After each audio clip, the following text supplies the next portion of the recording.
1966ஆம் ஆண்டிலே காவல்காரன் என்ற திரைப்படத்திலே எம்ஜிஆருடைய தம்பியார் நடிக்கக்கூடிய வாய்ப்பு சிவகுமாருக்கு கிடைத்தது.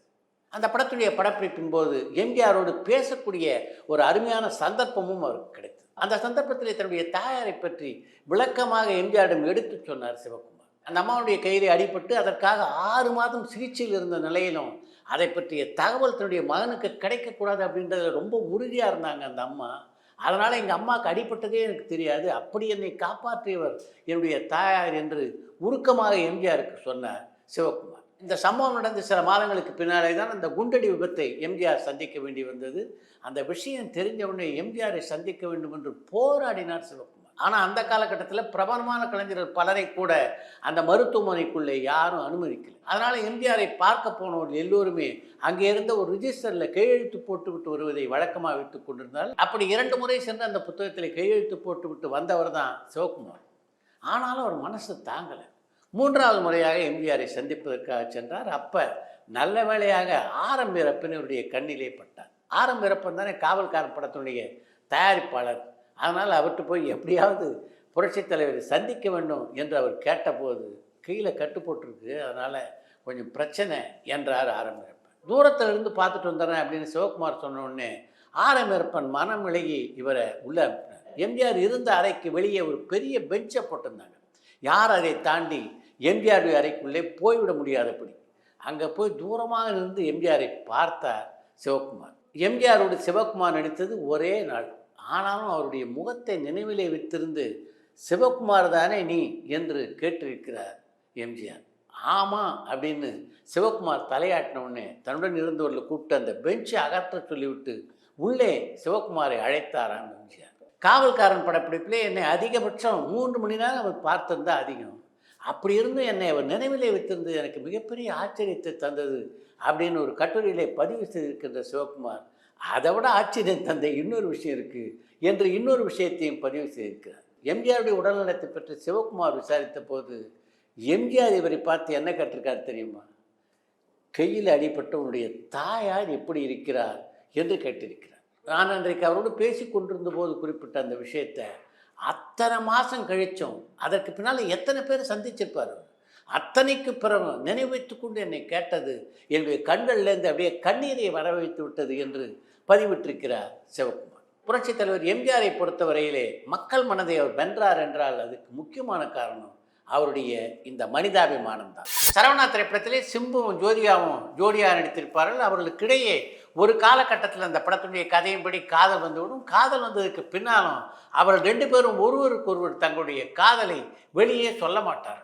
அப்படிப்பட்ட ஒரு சூழ்நிலையில் ஒரு பாடல் காட்சி அமைந்தால் நல்லா இருக்கும் அப்படின்னு KS ரவிக்குமாருக்கு தோன்றியது. அப்படி ஒரு பாடல் காட்சிக்கான இசையை அமைக்கும்படி அந்த படத்தினுடைய இசையமைப்பாளரான ஸ்ரீகாந்த் தேவா கிட்ட சொன்னார்.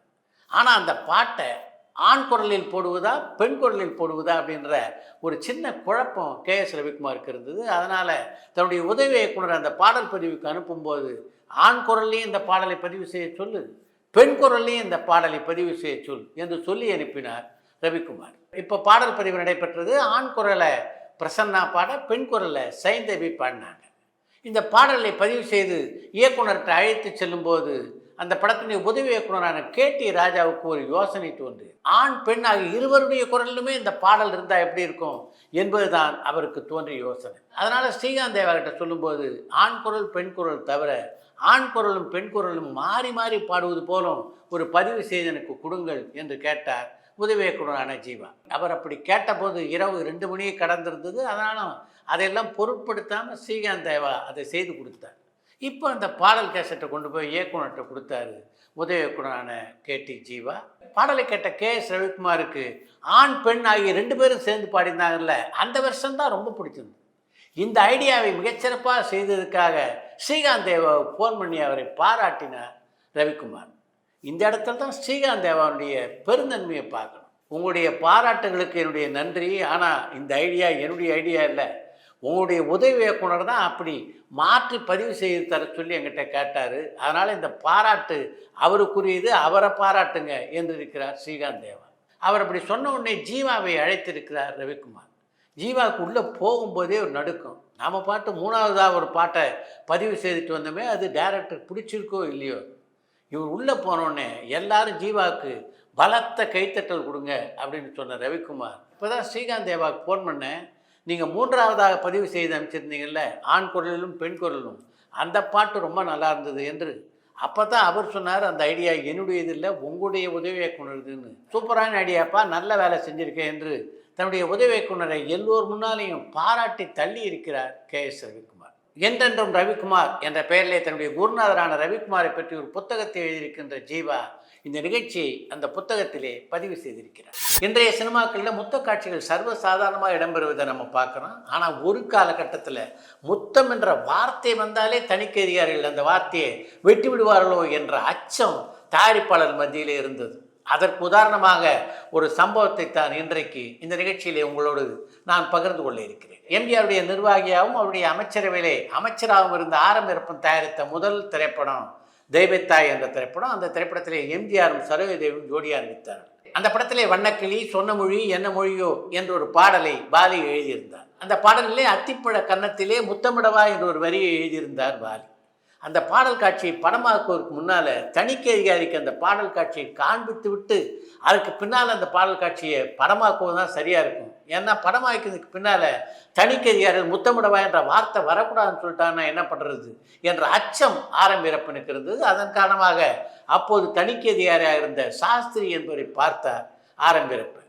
அந்த காலகட்டத்திலே தணிக்கை அதிகாரியாக இருந்த அந்த சாஸ்திரி இருக்காரு, அவர் மிகவும் கண்டிப்பான ஒரு தணிக்கை அதிகாரி. அந்த பாடல் வரிகளை அந்த தணிக்கை அதிகாரிகிட்ட காட்டி இந்த பாடல் வரியை இப்படியே படமாக்கலாமா என்று ஆரம்பிரப்பன் கேட்டபோது இதில் எந்த வரியில் உங்களுக்கு சந்தேகம் என்று கேட்டார் சாஸ்திரி. இல்லை, இந்த பாடல் வரியில் அத்திப்பழ கன்னத்தில் முத்தமிடவா அப்படின்னு வருது, கடைசி நேரத்தில் நீங்கள் முத்தமிடவா அப்படின்னு இடம்பெறக்கூடாதுன்னு சொல்லிட்டிங்கன்னா என்ன பண்ணுறது, அதனால தான் கேட்க வந்தேன் என்றார் ஆரம்பிரப்பன். அந்த அளவுக்கு உங்களுக்கு சந்தேகம்னா ஏன் அந்த வார்த்தையை வைக்கிறீங்க, அதை மாற்றுறீங்களேன் என்று சாஸ்திரி சொல்ல, சாஸ்திரி சொன்ன அந்த யோசனையை ஆரம்பிரப்பன் வாலியிடம் சொல்ல, அத்திப்பழ கன்னத்திலே கிள்ளி விடவா என்று அந்த வரிகளை மாற்றி தந்தார் வாலி. இப்போ அந்த திரைப்படத்தில் இடம்பெற்றிருப்பது அந்த வரிகள் தான். டி.ஆர். மாலிங்கும் எம்.இ. ராஜம்மாவும் ஜோடியாக நடித்த படம் தான் ஞானசௌந்தரி. அந்த காலகட்டத்தில் மிகப்பெரிய வெற்றி படமாக அமைந்த படம் அது. அந்த படத்தை இயக்கியவர் நாகூர் என்கின்ற ஆர்ட் டைரக்டர். மீரா போன்ற புராண படங்களுக்கெல்லாம் மிகவும் பிரம்மாண்டமான செட்டுகளை எல்லாம் அமைத்தது இந்த நாகூர் தான். இவர் தான் எம்.எஸ். விஸ்வநாதன் முதலாக தமிழ் சினிமாவில் இசையமைப்பாளராக அறிமுகமான ஜெனுவா படத்தை இயக்கியவர். ஜெனுவா படத்தினுடைய கதாநாயகன் எம்ஜிஆர். இந்த நாகூர்கிட்ட ஒரு காலகட்டத்தில் ஆஃபீஸ் பாயாக இருந்தவர் தான் மின்னல் என்கின்ற பட தயாரிப்பாளர். அவர்கிட்ட ஆஃபீஸ் பாயாக இருந்தவர் அதுக்கு பின்னால் ஒரு விளம்பர நிறுவனத்தை தொடங்கினார். அதுக்கு பின்னால் தயாரிப்பாளரானார். தமிழ் சினிமாவிலே எல்லா முக்கியமான கலைஞர்களையும் அவருக்கு நல்லா தெரியும். ரொம்ப செல்வாக்கோடு விளங்கியவர். அவர் செல்வாக்கோடு விளங்கிய காலகட்டத்தில் ஒரு நாள் கோடம்பாக்கத்தில் காரில் போயிட்டு இருக்கும்போது நாகூர் நடந்து போவதை பார்த்தார் மின்னல். அவரை பார்த்தோன்னே இவருக்கு அதிர்ச்சின்னா அப்படி ஒரு அதிர்ச்சி. தனக்கு 3 வேளை சோறு போட்ட ஒரு முதலாளி இப்படி நடந்து போயிட்டுருக்காருன்னு அவரை தன்னுடைய காரிலே ஏற்றி கொண்டார். இவரை பார்த்த உடனே நாகூருக்கு அந்த அளவு மகிழ்ச்சி. நான் உன்னை பார்க்க தான்ப்பா வந்துக்கிட்டு இருக்கேன், என்னுடைய பையனுக்கு கல்லூரி ஃபீஸ் கட்டணும், உங்கள்கிட்ட கேட்டு வாங்கிட்டு போய் கட்டலான்னு வந்தேன் என்று நாகூர் சொல்ல இந்த மின்னலுடைய கண்களில் அவரையும் அறியாமல் கண்ணீர் சுரந்தது. அப்படி மின்னல் கண்ணீர் வெடித்தார் என்றால் அதுக்கு முக்கியமான காரணம் இருந்தது.